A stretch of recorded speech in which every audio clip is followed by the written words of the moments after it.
Hi, this is James Howat, owner and blender at Black Project Spontaneous and Wild Ales.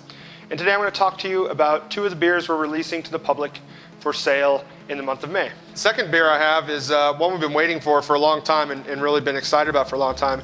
This one is called BYEMAN. And this is similar to Dorian, but it is inspired by orange wine. So in Dorian, we took red grapes and separated them immediately from the skins to get just a little bit of pink color.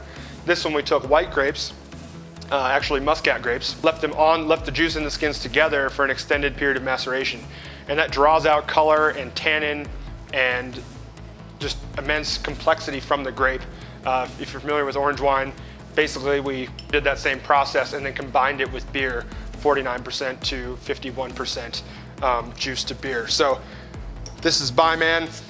It is similar to Dorian. It looks relatively the same. One difference is that this is made with 100% method traditionnel spontaneous beer, so it's all traditional lambic style spontaneous beer. Again, great carb, and it's got an orange color. It looks like beer. Really great. You can sort of smell the fruitiness to it, but it just blends so well with the beer. It's got really nice, like almost oakiness, but that's actually from the tannin of the whole clusters that were macerated.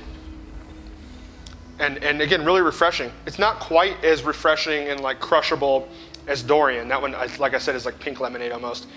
This one's got a lot more depth of complexity, and there's a little bit more to take in as you sip it. But again, it's also a great one for springtime. Definitely lighter in flavor and just sort of effervescent and lively on the palate. So those are our May releases, and we hope to see you in the tap room soon.